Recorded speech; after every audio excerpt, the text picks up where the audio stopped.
रूस यूक्रेन युद्ध अब पूरी तरह से बदल चुका है। पुतिन के घर को जिस तरह से यूक्रेनी सेना ने ड्रोन हमलों के झुंड से टारगेट करने की कोशिश की है, उसने रूसी सेना को खूनी युद्ध के लिए मजबूर कर दिया है। खबर है कि रूसी सेना ने जेलेंस्की को सीधे टारगेट पर ले लिया है और इधर ट्रंप ने ऐलान कर दिया है कि या तो अब युद्ध विराम होगा या फिर लाखों लोग मारे जाएंगे। देखिए रिपोर्ट।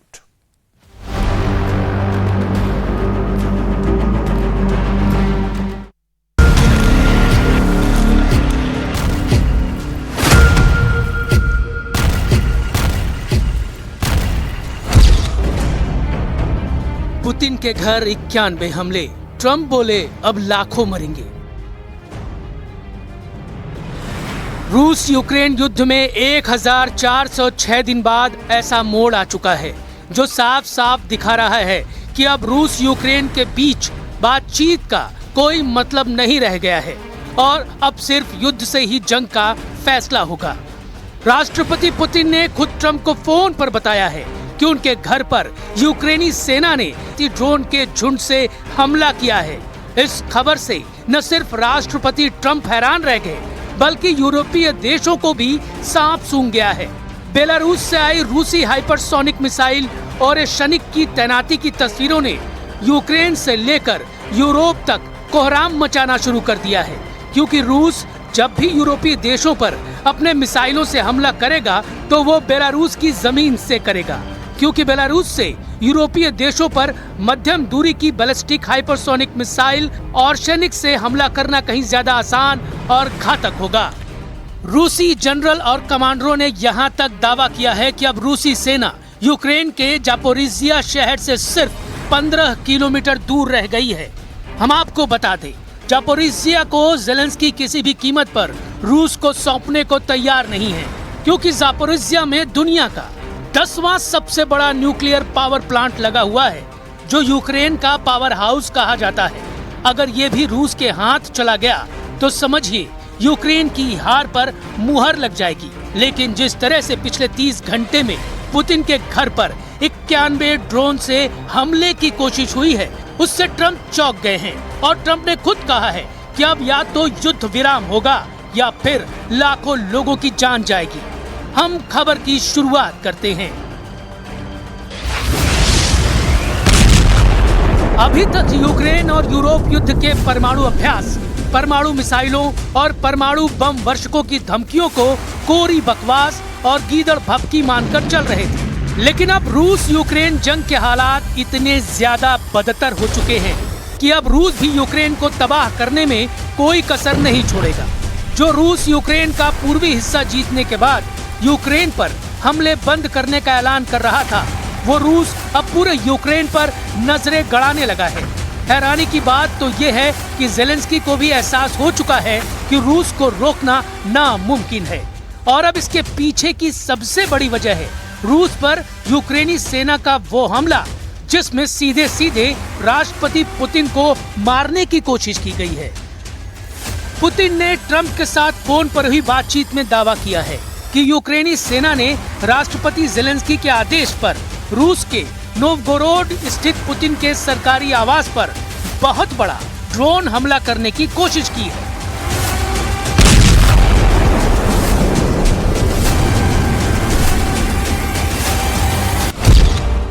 पुतिन और रूस के दावों के मुताबिक 28 और 29 दिसंबर की रात में लंबी दूरी के आत्मघाती यूक्रेनी ड्रोन ने एक बड़े झुंड के रूप में पुतिन के घर को निशाना बनाने की जबरदस्त कोशिश की थी। खबर है कि लंबी दूरी के आत्मघाती यूक्रेनी ड्रोन्स ने नोवगोरोड में राष्ट्रपति व्लादिमीर पुतिन के सरकारी आवास पर हमला करने की कोशिश की। दावों के मुताबिक जिस वक्त यूक्रेनी ड्रोन हमला हुआ, उस वक्त पुतिन अपने सरकारी आवास वाले घर पर मौजूद नहीं थे। ऐसा दावा किया गया है कि यूक्रेनी सेना की खुफिया एजेंसियां इस बड़े मिशन में शामिल थी, जिसमें 91 आत्मघाती ड्रोन का इस्तेमाल हुआ है। खबर है कि रूस के जबरदस्त एयर डिफेंस सिस्टम ने 91 ड्रोन को पुतिन के घर में धमाका करने से पहले ही हवा में ही तबाह कर दिया है। दावे तो यहाँ तक किए गए हैं कि यूक्रेन किसी भी कीमत पर पुतिन के घर को तबाह करना चाहता था, ताकि पुतिन की ताकत दुनिया में कमजोर साबित की जा सके। अमेरिकी राष्ट्रपति डोनाल्ड ट्रंप ने व्लादिमीर पुतिन के घर कथित ड्रोन हमले को लेकर गुस्सा जताया है। ट्रंप ने कहा कि उन्हें बताया गया कि यूक्रेनी ड्रोन के एक झुंड ने पुतिन के घर को निशाना बनाया था। फ्लोरिडा में ट्रंप ने कहा कि पुतिन ने एक कॉल के दौरान मुझसे ये मुद्दा उठाया था। मुझे लगता है कि इस तरह की घटनाएं नहीं होनी चाहिए। डोनाल्ड ट्रंप ने कहा, आपको पता है, मुझे इस हमले के बारे में राष्ट्रपति पुतिन ने बताया। उन्होंने कहा कि उन पर हमला हुआ था। ये ठीक नहीं है। मैं इसे लेकर बहुत गुस्से में हूँ। अगर वो हमलावर हैं तो उन पर हमला करना एक बात है, उनके घर पर हमला दूसरी बात है। फिलहाल ये सब करने का सही समय नहीं है। इधर रूस के विदेश मंत्री सर्गेई लावरोव के मुताबिक यूक्रेन ने 28 और 29 दिसंबर की रात 91 ड्रोन से हमला किया, जिसे रूस के एयर डिफेंस सिस्टम ने नाकाम कर दिया। लावरोव ने चेतावनी दी कि हमले का जवाब दिया जाएगा। उन्होंने इस हमले को आतंकवाद करार दिया। लावरोव ने ये भी कहा कि रूस ने भी जवाबी हमलों के लिए यूक्रेन में लक्ष्य चुने हैं। क्रेमलिन के प्रवक्ता दिमित्री पेस्कोव ने चेतावनी दी है कि इस हमले के बाद रूस शांति वार्ता में अपना रुख और कड़ा करेगा। हालांकि ज़ेलेंस्की और यूक्रेनी सेना ने पुतिन के दावों को झूठा और मनगढ़ंत बताया है। Брехня Російської Федерації. Зрозуміло, що вчора у нас була зустріч з Трампом. І зрозуміло, що для русських, якщо у нас з Америкою немає скандалу, а ми маємо прогрес, для них це провал. इधर पुतिन के घर पर यूक्रेनी ड्रोन हमलों की कोशिश से रूसी सेना बुरी तरह से बौखला गई है। पिछले 5 हफ्तों में वैसे ही रूस पूर्वी यूक्रेन पर तूफानी हमले कर रहा है, लेकिन पिछले 30 घंटे में यूक्रेन के ज़ापोरिज़िया शहर पर रूस के हमलों में जबरदस्त तेजी आई है। अगर देखा जाए तो लगभग 4 साल की रूस यूक्रेन जंग में पूर्वी यूक्रेन पर सबसे ज्यादा हमले रूसी सेना कर रही है। व्लादिमीर ज़ेलेंस्की ने कहा है कि यूक्रेन अमेरिका के समर्थन के बिना रूस के खिलाफ युद्ध नहीं जीत सकता और उन्होंने मॉस्को पर शांति वार्ता को बाधित करने का आरोप लगाया है। ज़ेलेंस्की ने ये भी दावा किया है कि ट्रंप के साथ उनकी 28 दिसंबर को ही मीटिंग शानदार रही है। हालांकि जब मीडिया ने सवाल किया, क्या हम अमेरिकी समर्थन के बिना जीत सकते हैं, तो ज़ेलेंस्की ने साफ कहा, नहीं। इधर रूसी कमांडर ने दावा किया कि मॉस्को की सेनाएं ज़ापोरिज़िया के सबसे बड़े शहर से 15 किलोमीटर दूर पहुंच चुकी हैं। व्लादिमीर पुतिन ने अपनी सेना को दक्षिणी यूक्रेन के ज़ापोरिज़िया क्षेत्र पर पूर्ण नियंत्रण हासिल करने के अभियान को जारी रखने का आदेश दिया है। कर्नल जनरल मिखाइल टेप्लिंस्की ने 29 दिसंबर 2025 को क्रेमलिन में शीर्ष सैन्य अधिकारियों के साथ एक टेलीविजन बैठक में रूसी राष्ट्रपति को बताया। पुतिन द्वारा यूक्रेन के बारे में ट्रंप से बात करने के एक दिन बाद ही रूसी सेनाएं ज़ापोरिज़िया शहर के करीब पहुंच रही हैं। मॉस्को यूक्रेन के विशाल ज़ापोरिज़िया प्रांत के लगभग 75% हिस्से पर नियंत्रण रखता है। ये उन 4 प्रांतों में से एक है जिन्हें पुतिन ने 2022 में अपने कब्जे में लिया था।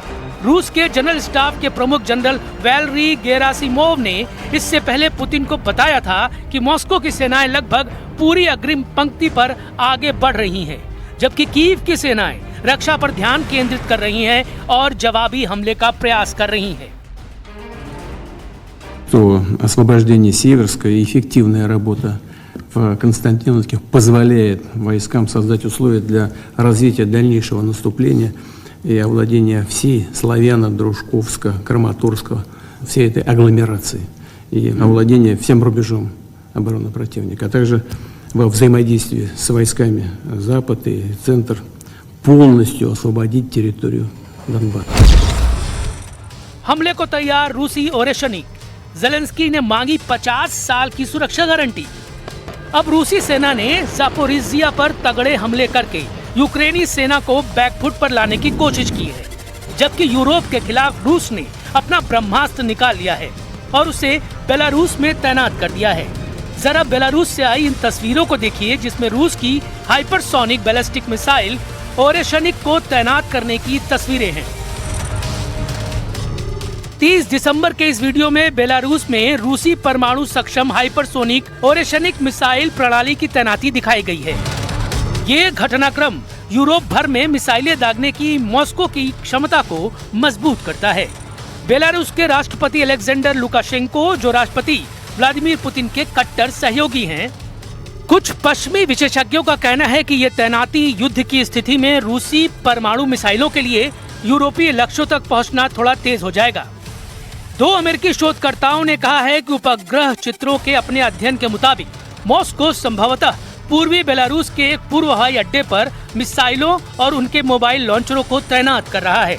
बेलारूसी रक्षा मंत्रालय द्वारा जारी किए गए वीडियो में मिसाइल प्रणालियों के स्थान का खुलासा नहीं किया गया, लेकिन इसमें मोबाइल लॉन्चर और उनके चालक दल को दिखाया गया है।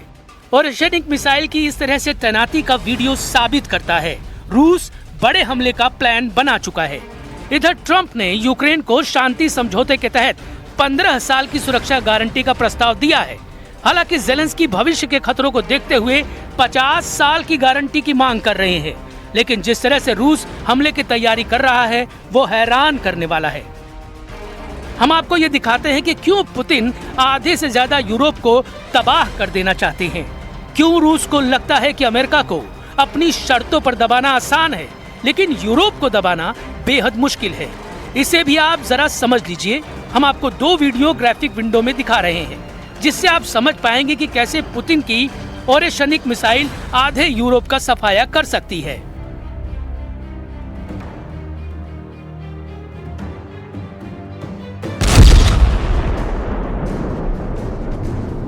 रूस की नई ओरेशनिक हाइपरसोनिक बैलिस्टिक मिसाइल की मारक क्षमता और उसके दायरे में आने वाले यूरोपीय देशों से जुड़ी हैरान करने वाली रिपोर्ट सामने आने लगी है। रूसी, यूरोप और पश्चिमी देशों की मीडिया के मुताबिक रूस ने बेलारूस से ओरेशनिक को लॉन्च करने की पूरी तैयारी कर ली है। दावों के मुताबिक बेलारूस से लॉन्च किए जाने पर रूस की ओरेशनिक मिसाइल 10 मिनट से भी कम समय में ब्रिटेन की राजधानी लंदन या फ्रांस की राजधानी पेरिस में परमाणु तबाही मचा सकती है।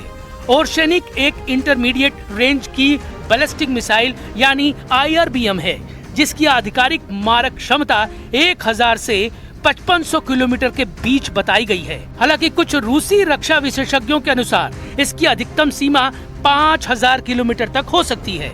कुछ रिपोर्ट के मुताबिक 5000 से 5500 किलोमीटर की इस रेंज में पूरा यूरोप और उसके लगभग सभी प्रमुख देश आ जाते हैं।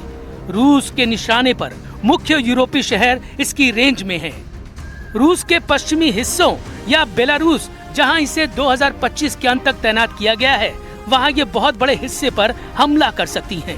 पश्चिमी यूरोप में लंदन, पेरिस, बेल्जियम की राजधानी ब्रुसेल्स, जहां नेटो का मुख्यालय है, उसे आसानी से निशाना बना सकती हैं।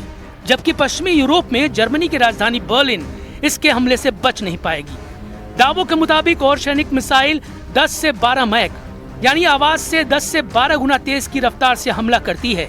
यही वजह है कि मध्य और पूर्वी यूरोप में पोलैंड की राजधानी वार्साव, चेक गणराज्य की राजधानी प्राग जैसे देश इसके निशाने पर आसानी से आ जाएंगे, जबकि बेल्टिक देश लिथुआनिया, लताविया, एस्टोनिया भी ओरेशनिक से बच नहीं पाएंगे।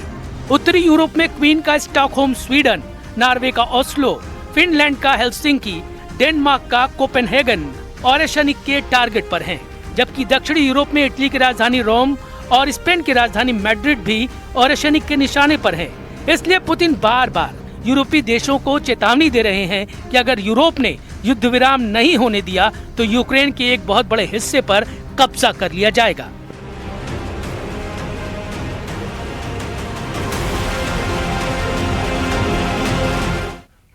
और यहां पर रुकेंगे फिलहाल बहुत छोटे से ब्रेक के लिए।